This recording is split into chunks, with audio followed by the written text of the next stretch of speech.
Welcome back. आप देख रहे हैं लक्ष्मी पूजन शुभ मुहूर्त, हमारी खास पेशकश और कोशिश ये है कि इस बार की जो दिवाली है वो आपके लिए अति शुभ हो, अति लाभकारी हो, ताकि आपके जीवन में धन धान्य और खुशियां आए, स्वास्थ्य आए और आपका सब कुछ अच्छा रहे। इसीलिए अच्छे से लक्ष्मी पूजन, उसकी विधि, उसका मुहूर्त और तमाम चीज़ों पर हम बातचीत कर रहे हैं।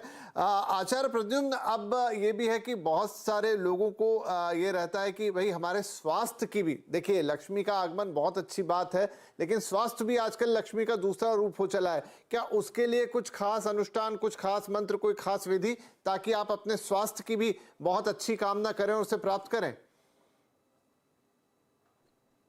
जी नमस्ते। स्वास्थ्य की जहां तक बात आती है, उसके अंदर बहुत शास्त्रों के अंदर बताया गया कि महामृत्युंजय का जाप करने से आपको स्वास्थ्य का लाभ मिलता है। परंतु अगर महिला का स्वास्थ्य खराब है और महिला के हाथ में पैसा नहीं टिकता, मैं पिछली दो बातों को इसमें कंबाइन करना चाहूंगा।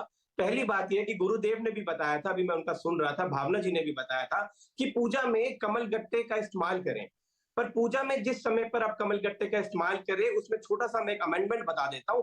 उस कमल गट्टे को रात को जब आप मंदिर में छोड़ दें, सुबह उठकर उस कमल गट्टे को अपनी तिजोरी में रख दें, क्योंकि कमल गट्टा महालक्ष्मी का प्रतीक माना गया है। दूसरी बात, जब आप श्रीम का जाप करते हैं, स्फटिक श्री यंत्र के ऊपर या श्री यंत्र के ऊपर आप सिंदूर चढ़ाते हैं, ये आपने मुद्रा देखी होगी। इस मुद्रा से हम हवन करते हैं, ये मृगी मुद्रा कहलाती है, ये चंचलता का प्रतीक होती है। तो जब इस मुद्रा से सिंदूर को लेकर उसके ऊपर चढ़ाते हैं, तो आपके पास लक्ष्मी ठहरना शुरू होती है। पहला बात। दूसरी बात, वो जो सिंदूर आप उसके ऊपर चढ़ाते हैं, जो सुहागन है उस सिंदूर को लेकर के अपनी मांग भर ले, उसका स्वास्थ्य कभी खराब नहीं हो सकता। ये जो आपने बताया प्रद्युम्न जी, स्वास्थ्य के लिए विशेष क्या हो, ये स्वास्थ्य के लिए है। दूसरी बात, ज्योतिष के अंदर आपने देखा होगा 12 राशियां होती है। उसको समझने का तरीका ये होता है कि एक घर में 12 कमरे हैं और 12 कमरों के अंदर 12 अलग अलग लोग रहते हैं। कोई किसी से बात करता है और कोई किसी को बात नहीं करता। कोई कभी किसी का दुश्मन नहीं होता, कोई अपना घर भी नहीं छोड़ता। जब चलित कुंडली की बात करते हैं, जब चंद्रमा कुंडली की बात करते हैं, तो वो चाहे रोटेशन में आते हैं। परंतु अब मैं स्वास्थ्य के पॉइंट ऑफ व्यू से और धन धान्य के पॉइंट ऑफ व्यू से आपको दो बातें बता देता हूं। जिस भी व्यक्ति की राशि मेष है और वृश्चिक है, ऐसे व्यक्ति को दो बातों का विशेष ध्यान रखना है। इस दिन वो लाल रंग के कपड़े पर चांदी का चकोर टुकड़ा रखे अपनी पूजा के अंदर। पूजा संपूर्ण होने के बाद अपनी जेब में रखे। दो फायदे, स्वास्थ्य का भी लाभ मिलेगा, क्योंकि चंद्रमा एंजाइटी, डिप्रेशन, ओवरथिंकिंग, इंसोमिया, इन सारी चीजों को बैलेंस करता है चंद्रमा। तो चंद्रमा का भी लाभ मिलेगा, साथ ही साथ आपका मंगल भी मजबूत होगा, स्थिति, फाइनेंशियल ग्रोथ भी व्यक्ति की मजबूत होगी। दूसरी बात, घर के अंदर अगर आप दिवाली के दिन खीर का भोग लगाते हैं, घर की लक्ष्मी, घर की माता, घर की बहनें, घर की सुहागन अगर मंदिर में खीर का भोग लगाती है, दो विशेष बात।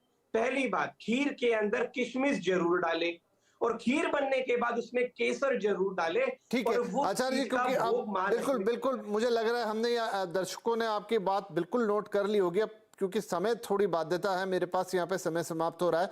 उससे पहले भावना जी, शॉर्ट में एकदम, क्या जातकों के उस दिन राशि के हिसाब से कपड़े पहनने का, रंग का भी महत्व है कुछ? बिल्कुल, कलर थेरेपी के हिसाब से अगर देखा जाए तो रंगों का बिल्कुल महत्व होता है। अगर हम रेड कलर की बात करें, क्योंकि लाल रंग हमारे समुद्र शास्त्र में अगर देखा जाए तो वो शक्ति का प्रतीक माना गया है। रेड कलर हमेशा अट्रैक्ट करता है। और दूसरी बात, रेड कलर रूट चक्र का भी होता है अगर हम चक्रास के बेसिस पे बात करें तो। इसीलिए लाल रंग का अगर आप इस्तेमाल करते हैं तो उससे आपकी जो एनर्जी है उसमें आप देखेंगे वो बहुत बेहतर हो जाती है। आपका रूट चक्र बैलेंस होता है। इस दिन आप माँ लक्ष्मी को भी लाल रंग के वस्त्र अर्पित कर सकते हैं। इसके अलावा पीला रंग शुभता का प्रतीक माना जाता है हमारे हिंदू धर्म में, तो इसीलिए आप हल्दी का इस्तेमाल किया जाता है। आप पीले रंग के वस्त्र पहन सकते हैं।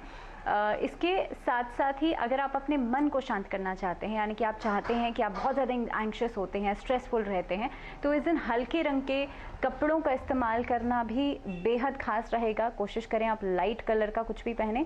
क्या नहीं पहनना चाहिए, देखिए आपको ब्लैक कलर, आपको डार्क ब्लू शेड्स, और इसके पीछे भी एक लॉजिक ज़रूर है, क्योंकि काला रंग जो है वो शनि का माना जाता है, लेकिन शनि का भी नेगेटिव उसमें आप जब देखेंगे। और डार्क ब्लू कलर जो होता है, जो नेवी ब्लू कलर होता है, वो भी शनि ठीक का है ही भावना होता जी, है। क्योंकि मेरा समय अब बिल्कुल ही समाप्त हो गया, लेकिन आपकी बात बिल्कुल नोट कर ली गई है। लाल और पीला अति शुभ रंग है, इनका आप जरूर करें, और काले से और डार्क ब्लू नीले से, इनसे आपको बचना है। रीजन भी आपने बता दिया। अब बातें वाकई आप लोगों ने बहुत ही काम की बताई हैं, लेकिन समय की थोड़ी बाध्यता है। मैं मानता हूं कि हमारे सभी दर्शकों ने उन बातों को अच्छी तरह से नोट कर लिया होगा।